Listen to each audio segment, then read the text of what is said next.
Good afternoon.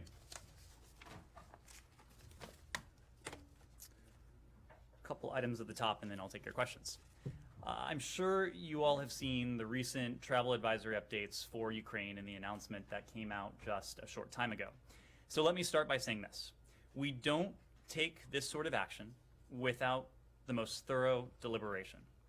And over the course of the last few days, these deliberations have led to a series of staffing changes in Ukraine. We feel all of these actions were absolutely necessary, and decisions were made with one thing and one thing in mind, and that is the safety and security of U.S. citizens and our colleagues on the ground. Now, let me tell you what made this necessary.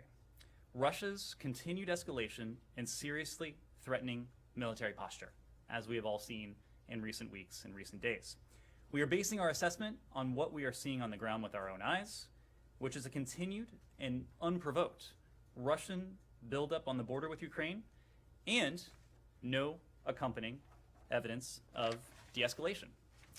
It is a distinct possibility, perhaps more real than ever before, that Russia may decide to proceed with military action. With new Russian forces continuing to arrive at the Ukrainian border and Russian forces staged all around Ukraine, an invasion, as we have said, could begin at any time. Should Putin decide to order it, there would be widespread human suffering. All the while, we are actively working to try to reach a diplomatic solution, and we remain engaged with the Russian government following President Biden's call with President Putin over the weekend. But since no one has full visibility into President Putin's decision-making, and there hasn't, as I said before, been any tangible sign of de-escalation, we have taken the prudent steps of updating the travel advisory for Ukraine to urge U.S. citizens to leave Ukraine immediately using any available mode of transportation. And now, most recently, as you saw just a little bit ago, we are in the process of relocating our diplomatic staff from Kiev to Lviv. The staff in Lviv, including our chargé, Christina Kevin, will remain engaged with the Ukrainian government, coordinating on diplomatic efforts. We will continue our close coordination with Ukraine as well as with our allies and partners.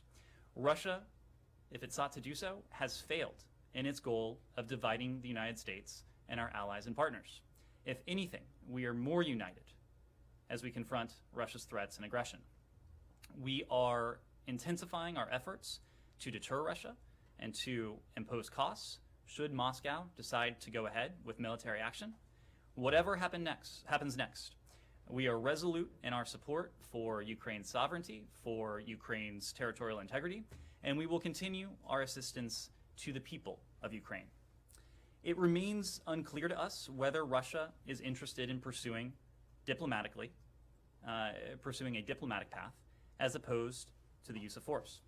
We remain committed to keeping the prospect of de-escalation through diplomacy alive. We will remain committed to doing that for as long as we can. But Russia must de-escalate and engage in genuine dialogue and diplomacy. Next, before I take your questions, one additional element. I want to take a moment to explain the executive order that President Biden signed on Friday. As we are all acutely aware, the people of Afghanistan face enormous challenges: an economic crisis born of decades of dependence on international aid, severe drought, COVID-19, endemic corruption, among others. Afghan central bank reserves held at the Federal Reserve have been inaccessible for months, in part because of the uncertainty regarding who could authorize transactions on the account, but also due to pending litigation by 9/11 victims and other victims of terrorism. Victims of terrorism, including of the September 11th terrorist attacks, have brought claims against the Taliban, and they are pursuing the central bank's remaining assets in federal court. This administration will continue to support these victims and their families, recognizing the enduring pain they have suffered at the hands of terrorists, including those who operated from Afghanistan prior to the September 11th attacks. These victims and their families should have a full opportunity to set forth their arguments in court, and they will. We have no idea how long that litigation will take, and in the meantime, the humanitarian and economic situation in Afghanistan continues to deteriorate by the day. That is why President Biden signed the executive order on Friday to preserve and protect those reserves as part of an effort to make $3.5 billion available for the Afghan people. Fundamentally, This EO is aimed at protecting and preserving funds for the benefit of the Afghan people.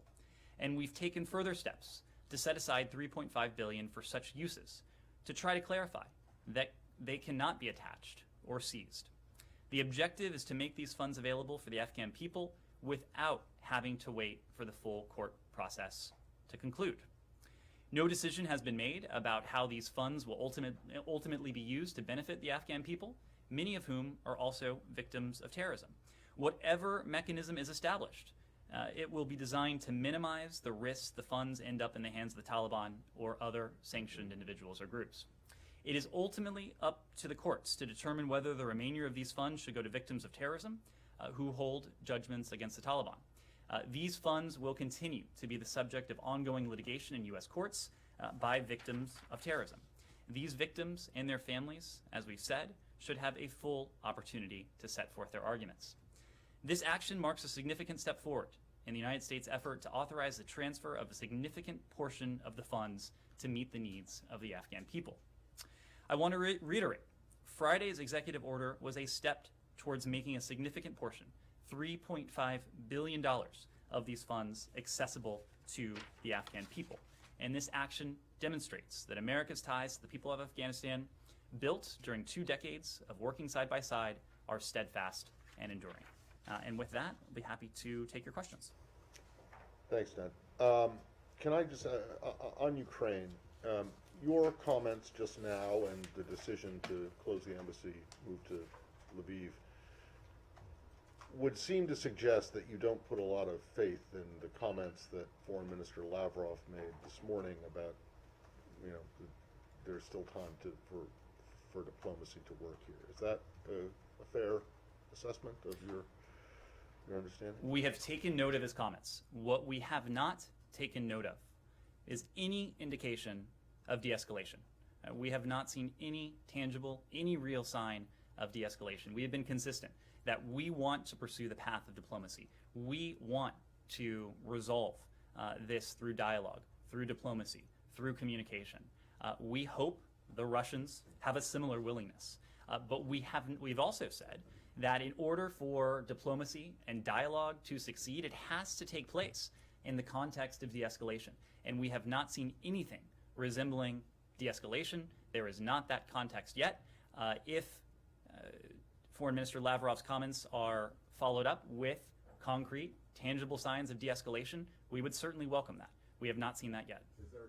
Has there been any movement on another conversation between the Secretary and the Foreign Minister? Have you gotten, and also it looks like the Russians are making noise that they've pretty much finalized their response to your response. And so have you been led to believe that anything on either of those fronts, the response or another meeting or phone call, is coming soon?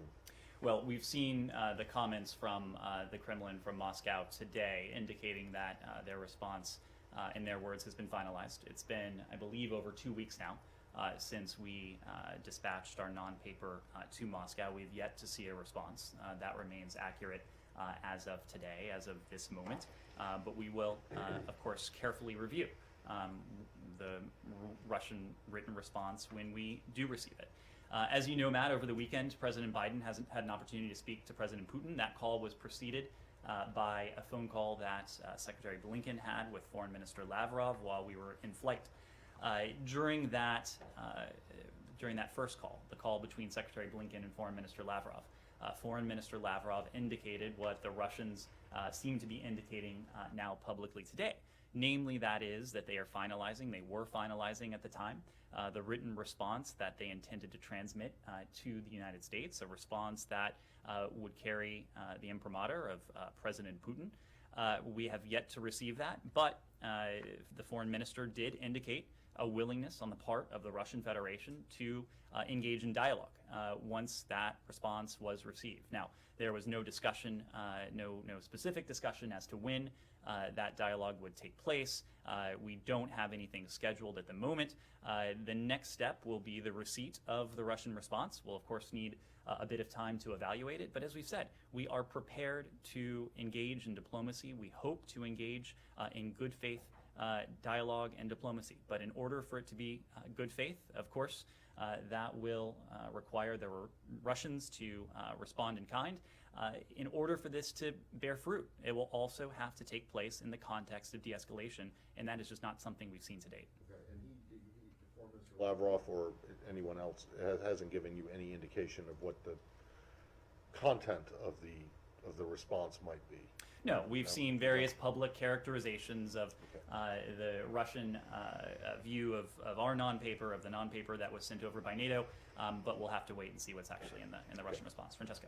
President Zelensky has just said that he's been told that Wednesday, this coming Wednesday, is potentially the day of a Russian attack. Is that your assumption too? Is that what you have shared with your Ukrainian allies, partners?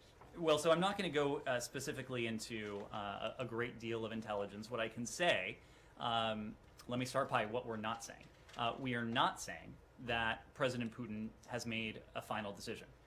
We have not communicated otherwise to our partners. We believe that diplomacy continues to be viable. We believe that there still remains a window to resolve this through dialogue and diplomacy. What we are saying, and you just heard me say this a moment ago as I was explaining the rationale behind the moves in recent days, that we have a sufficient level of concern based on data points that are as clear to me as they should be to all of you. And that's what we're seeing on the ground. It is the massive buildup that we have seen continue, even in recent days and recent weeks. More than 100,000 troops along Ukraine's borders. Russian forces in Belarus, essentially Russia positioning itself to be in a position, should that decision be made, to move quickly and aggressively against Ukraine from multiple sides. That's what undergirds our concern. We have erred on the side of transparency with our allies and our partners. Of course, that includes Ukraine. We'll continue to share with our Ukrainian partners information and intelligence as we are able.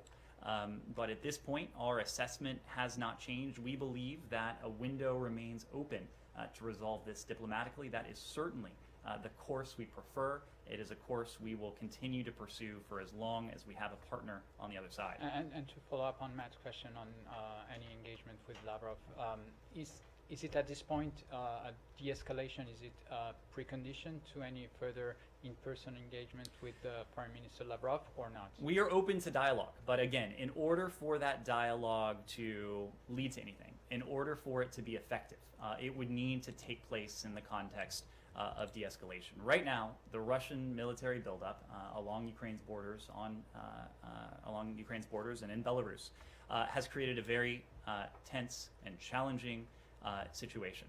It is a very dangerous situation that could escalate, whether intentional or not, with little or no warning.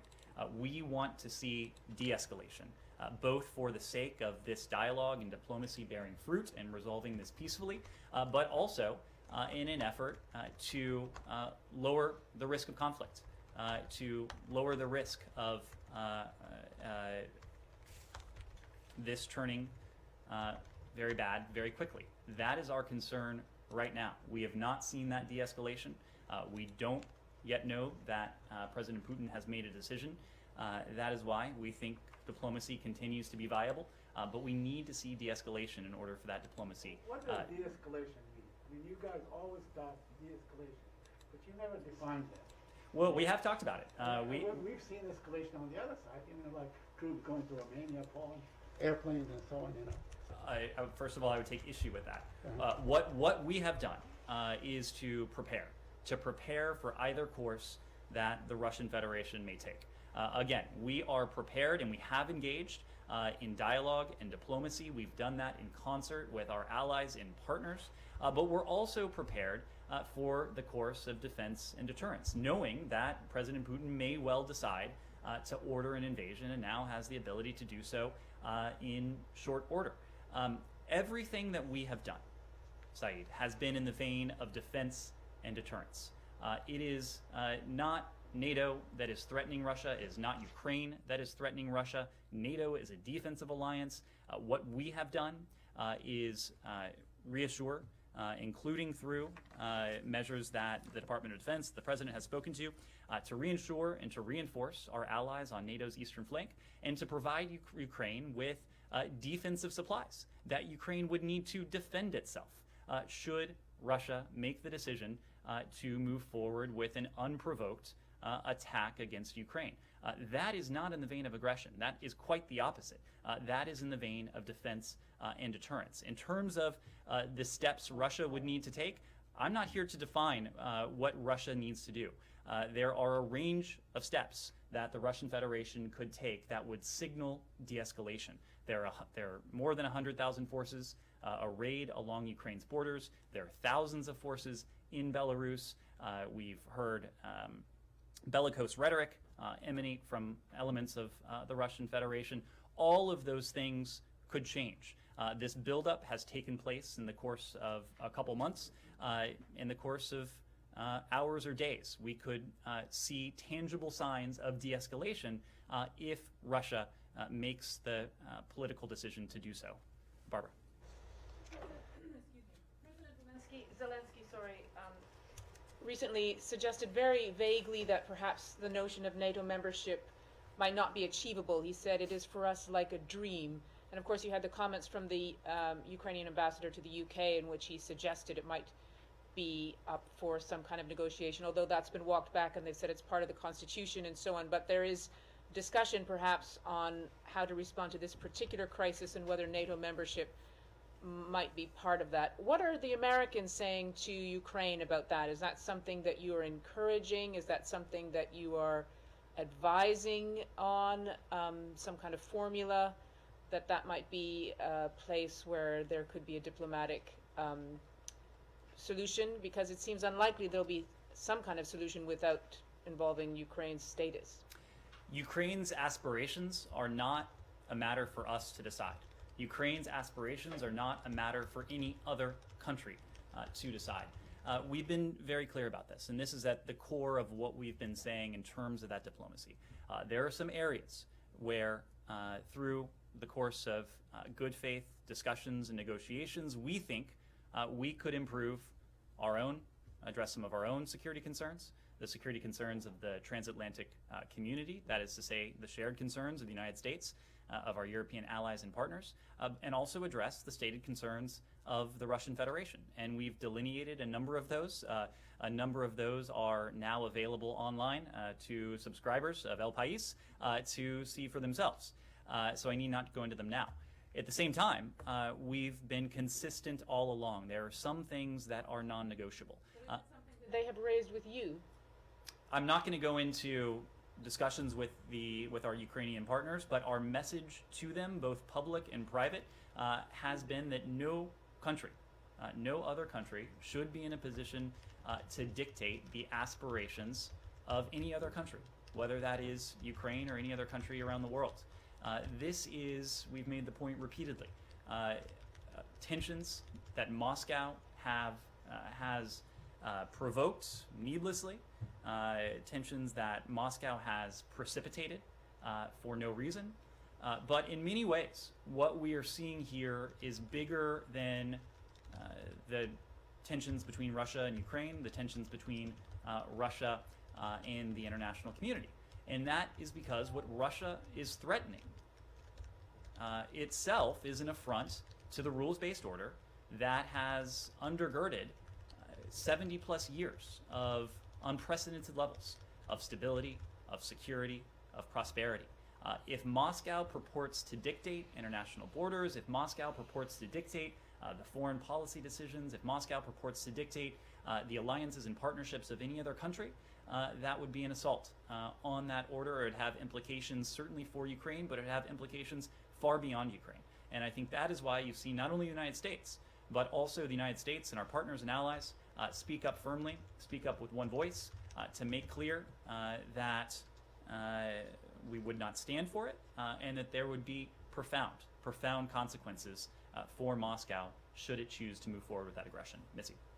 I just wanted to ask on the two things. On the embassy, can you just confirm that the Marine Guards are also gone and that there's nobody left and who will be responsible for presumably the Ukrainian government, but what are the arrangements around safeguarding the facility? And then just to clarify on the potential for further diplomacy with the Russians, is it your understanding, or what is your understanding regarding whether or not they have agreed firmly to more NATO-Russia Council talks, or the the bilateral talks or the OSCE talks, or have they just sort of indicated general openness to it? What's your understanding based on the recent discussions? So on your first question regarding our status in Ukraine, we are in the process of moving our operations from Kiev to Lviv. The Chargé is already in Lviv. The vast majority of our team is in Lviv. We are grateful to the Ukrainian National Guard and Ukrainian National Guard police, I should say, who will guard our embassy in Kiev. It is certainly our intention to return to that embassy in Kiev just as soon as it is safe for us to do so. When it comes to the dialogue, as I've said before, the Russians have indicated a willingness, at least stated a willingness, to continue to engage in dialogue and diplomacy. We certainly hope that is the case. We certainly hope they will do so in good faith in the context of de-escalation. We have also been very clear with the Russians that this cannot be exclusively a bilateral matter, because it is not a bilateral matter.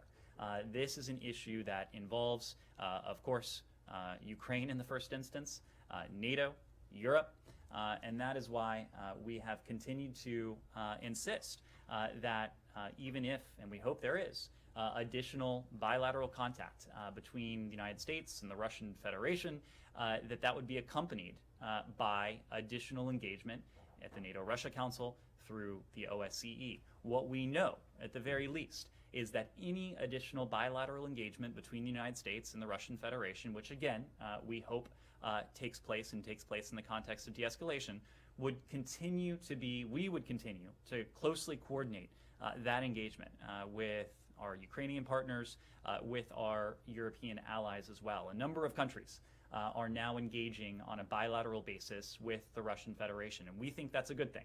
We think that is a good thing because these countries, including the French, including the Germans, they have done so in close and extensive coordination with the United States. As you know, President Biden has had now a couple opportunities to speak to President Macron.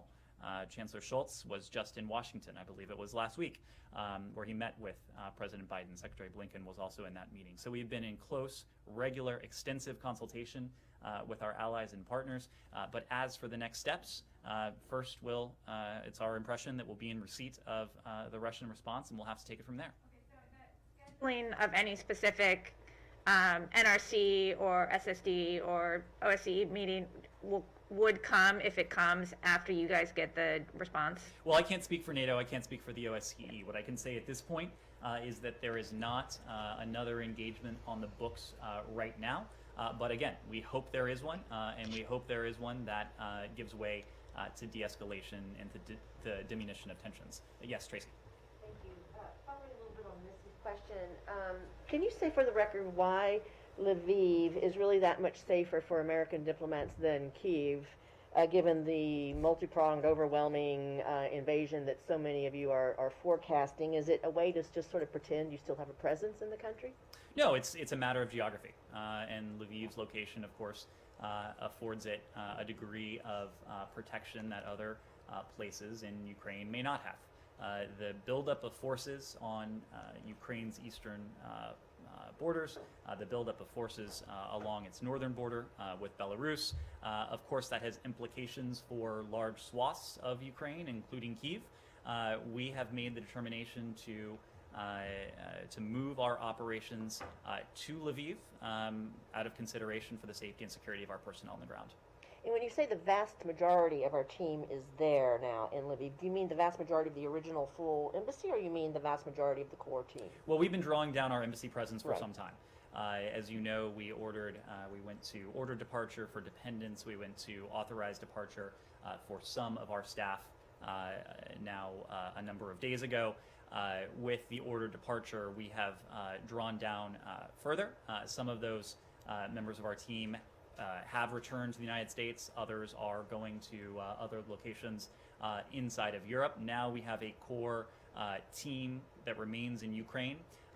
We are in the process of moving that remaining core team from Kiev to Lviv. I know you won't say numbers, but like, does that core team, what, 10% of the original? I'm just not in a position to get into numbers. Okay. Yes. Ned, thank you. Mark Stone from Sky News. A couple of points can I just get clarification on? There have been reports that documents and computers in the embassy in Kiev are being destroyed. Is that correct? Can I also ask about reports that you've seen artillery pieces and troops on the Russian side being moved into an attack position, as it's been described? Do you recognise that? And then a more broad point, if I can. The President Zelensky comments about a Wednesday attack. In the last few moments, his spokesperson has said he was being sarcastic, and in his statement. Can you explain the clear disconnect between what the Ukrainian government is saying about the threat and what the West is saying about the threat? Because I think the public is a bit confused globally. Understood. Remind me of your first question again. I'm sorry. The first question was just details on whether stuff is being destroyed in the embassy. So as you know, we've been planning for this contingency, as we do for a range of contingencies, for some time now. And there are a standard set of procedures that we set into motion when we do begin an embassy drawdown, and certainly when we relocate our operations from one site to another. I can't get into the full set of those operations, but those operations were set in motion as appropriate. What I can say is that we had been planning for this. There was a great deal of meticulous planning that went into this, and as a testament to that, for example, we did not have to destroy any valid passports. We have undertaken prudent precautions when it comes to sensitive documents, sensitive equipment, but just can't offer a whole lot of detail there. Your question on various reports of artillery moving into attack positions, what I can say is that we have grown increasingly concerned by what we have seen on the part of the Russian Federation in recent weeks and recent days. Some of these reports are, again, very public, clear as day, in terms of additional forces heading towards arriving at the border with Ukraine, additional forces going into Belarus. Not in a position to detail the full rationale for our concern, but our concern has only increased. We have not seen indications of de-escalation that we've called for, that we think are necessary if diplomacy is to bear fruit. When it comes to what you're hearing from President Zelensky, from our Ukrainian partners, look, we are coordinating extremely closely with them. The Secretary had an opportunity to speak to Foreign Minister Kuleba this morning. President Biden spoke to President Zelensky yesterday. The Secretary, just a couple days ago, had another conversation with Foreign Minister Kuleba. We will continue that level of coordination. We'll continue that level of information sharing across every dimension. We have erred on the side of transparency with our Ukrainian partners. We think that is important precisely because they are our partners. They are the ones that are facing a potentially imminent threat from the Russian Federation. And so that's why we've continued to engage with them. Just to follow up, why is it that they don't seem as concerned about the threat as you are? The Ukrainian ambassador to Washington has made very clear statements. She has indicated that they are seeing much of the same information we are, and that is for a simple reason, because we are sharing robust amounts of information with them. So it's not the threat, I mean the intent. President Putin's intent. They don't seem convinced that he has the intent. The threat is obvious, it's on the border. Well, as we've said, we also do not know that President Putin has made the decision. What undergirds our concern is precisely the threat that you are speaking to, that our Ukrainian partners have spoken to, that is visible to everyone here. There's a good reason why we are taking the prudent precautions that we've taken vis-a-vis American citizens in Ukraine, who we've urged for some time now to leave immediately, using commercially available options to take overland routes. And in fact, even in recent hours, we've provided additional guidance to American citizens on the ground in Ukraine, telling them specifically which border crossings they should use, facilitating their access through engagement with our Polish allies that will help them across the Polish border on an expedited basis. It is precisely why we've taken the steps we announced today, relocating our embassy operations from Kiev to Lviv. It's precisely why we are taking these prudent steps in the vein of defense and deterrence that we have. The threat is very real. I don't think anyone is arguing about the severity of the threat that the Russian Federation is currently posing. Simon. Thank you. To move the embassy, or to move embassy operations, is that something that you discussed with the Ukrainian government before you did it, and what was their response to you doing that? Because you're saying that you're going to continue to engage with the Ukrainian government, but you're going to be in a different city to where the Ukrainian government is, right? So how does that work? Do you expect Ukrainian officials to shuttle back and forth from Kiev to Lviv, or is the charge going to come to Kiev, or have you? It seems like you're saying that Kiev is not safe for Americans to be there right now. So how can your level of engagement remain the same with the Ukrainians, and this not be a message to them that we're no longer sat with you in Sure. Kiev? Well, let me start by saying precisely what the relocation of our operations doesn't signal. It does not signal any diminution on our part for the territorial integrity, for the sovereignty, for the independence of Ukraine. Quite the contrary. There are a number of functions that are going to remain. We are going to continue to be in a position to provide defensive security assistance to our Ukrainian partners. That will absolutely continue. Our chargé will currently is in Lviv. She will remain in regular, constant contact with our Ukrainian partners. Of course, much of that contact takes place from our team on the ground in Kiev, but as you saw just again this morning, Secretary Blinken is in frequent contact with Foreign Minister Kuleba, and I suspect that will continue as well. What this does signal is one thing and one thing only, and that is the priority we attach to the safety, to the security of American citizens whom we've now urged to leave the country immediately, and also to our colleagues who are on the ground, to their safety and security. Only the United States government has that priority when it comes to the safety and security of American citizens, including our colleagues. No other country, no other entity can be in a position to make a judgment about what is in the best security interests of our colleagues on the ground. And it is our considered judgment that it is now prudent for our colleagues to relocate from Kiev to Lviv precisely because of the threat. Is there a specific threat to U.S. diplomats? Because that would be presumably a breach of, I guess, the Geneva Convention, that Ukrainians are responsible for protecting diplomats in the country. You're kind of implying that if the Russians do come into Kiev, they can't be trusted to respect diplomats. Even in the Second World War, diplomats stayed in Berlin, for example. Is there a specific reason you have to believe that those diplomats would face harm?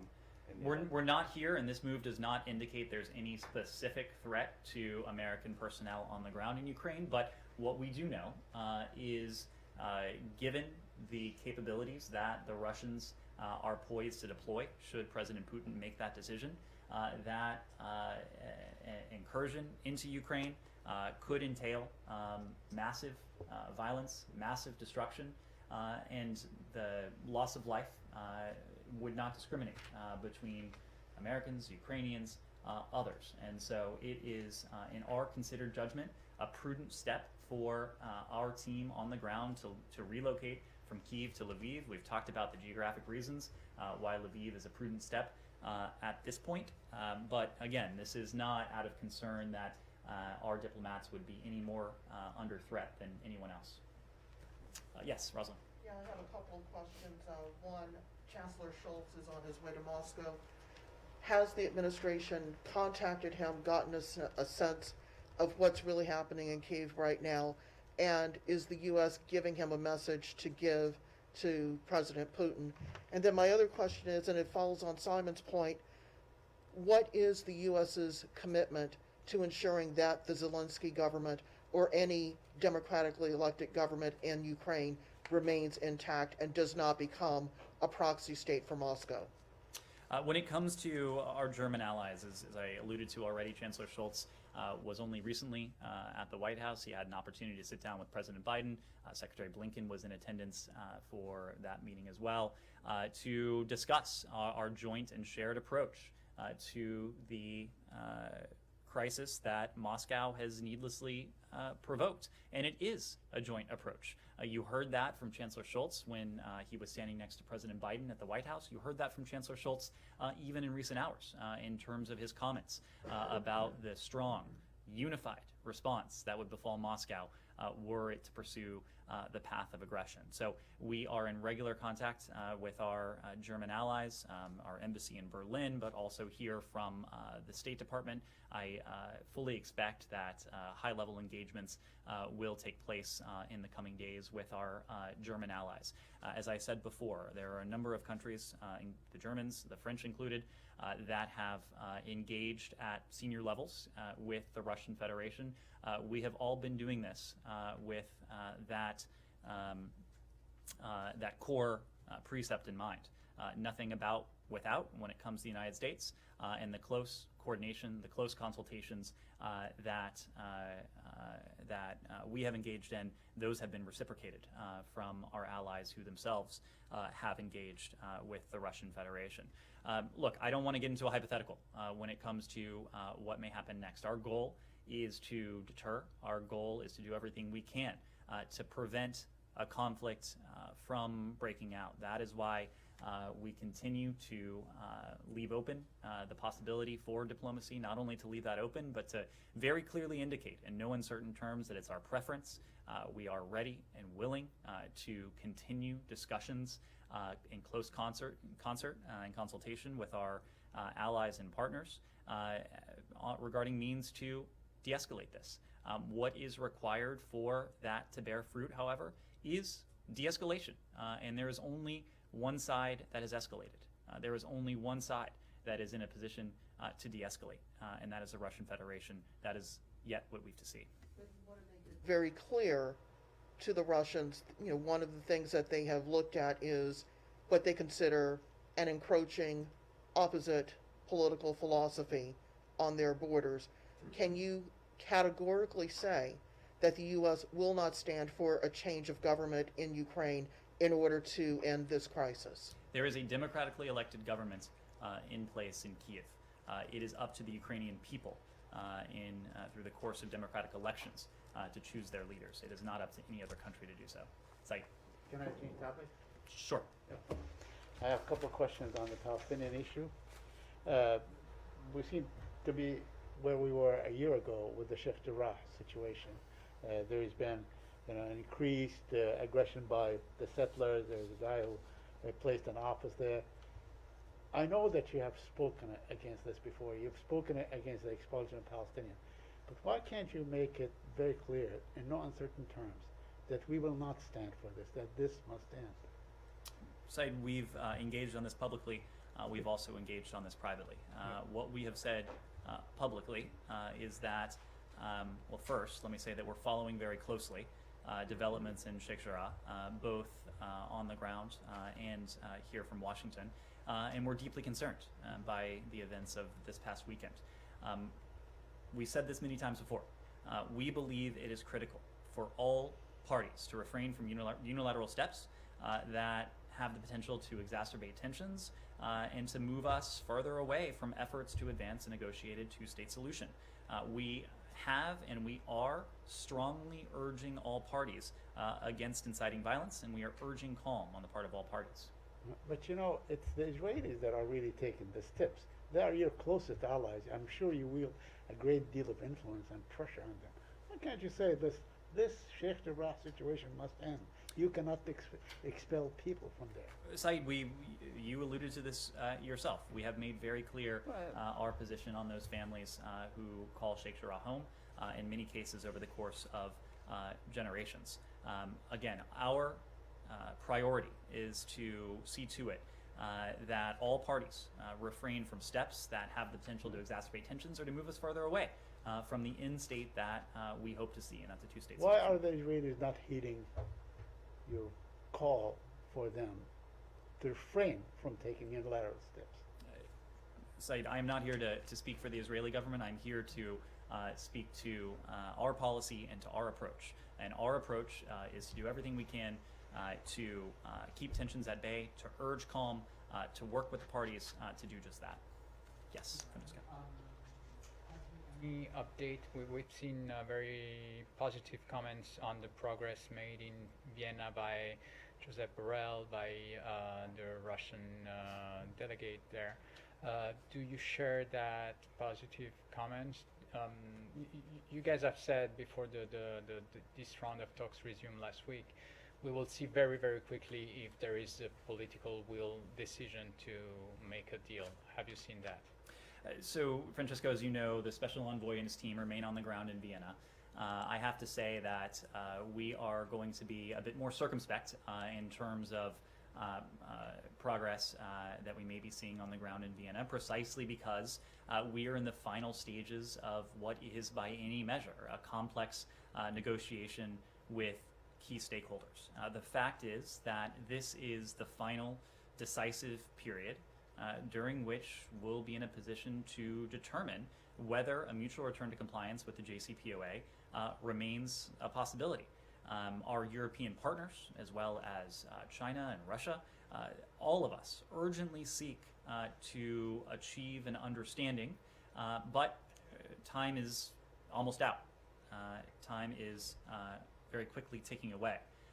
We've been very clear that at the current rate of Iran's nuclear advances, we have little time left, and that's precisely because at a certain point, very soon, those nuclear advances will obviate the advantages that the JCPOA, as it was finalized in 2015 and implemented in 2016, initially conveyed. So the teams are continuing to meet. For our part, those discussions continue to be indirect with the Iranian delegation, but we know that we're speaking with one voice together with our P5+1 partners, all of whom recognize the importance of concluding in whatever form that takes these talks in short order. Meaning this week, next week? Yemen? There's been a deployment of F-22s into the Emirates. Does that mean that you guys are, siding with the Arab coalition, the Saudi coalition, in this war in Yemen? So the deployment that you're referring to, Saeed, of F-22 Raptors, this deployment is defensive in nature. It is part of a broad demonstration of U.S. support after a series of terrorist attacks that our partners in the Emirates, as well as in Saudi Arabia, have endured from Yemen.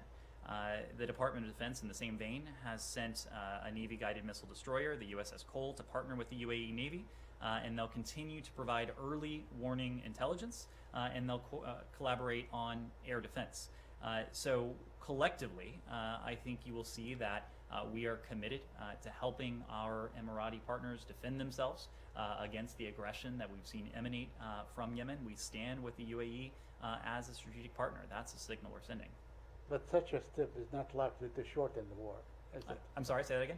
Will such a step be in any way an element towards shortening the war? Our goal is to bring this conflict to an end. Our goal is to work with the parties, to work with the UN Special Envoy, to work with our Saudi partners, with our Emirati partners, with the Republic of Yemen government and others, to bring this conflict to an end for a couple reasons. First and foremost, conditions inside Yemen, the humanitarian emergency that by most accounts is the worst humanitarian catastrophe on the face of the earth, more than 16 million Yemenis who are suffering from some level of food insecurity, but also the violence that Yemenis themselves are enduring. Now, of course, we see that violence spilling over into neighboring countries precisely because the Houthis have undertaken these terrorist attacks. It is our goal with these steps the steps you referred to, the deployment of these additional defensive elements to help our partners defend themselves, but that in no way replaces our emphasis on the diplomacy, because we know only through a diplomatic end to this conflict will we be able to address the humanitarian concerns in Yemen, the security concerns inside Yemen, but also the threat that our partners face emanating from Yemen. Sorry, you said the USS Cole. That's right. Yeah. Isn't that a little bit unusual? I guess you don't do military deployments, so I'm asking Yes, he why. does. You have any idea why they I'm- decided that ship in I'm- particular might? I am not responsible for the deployments of Fair enough. such assets. Which- Anything else? All right. Okay. Thank you all very much. Hey,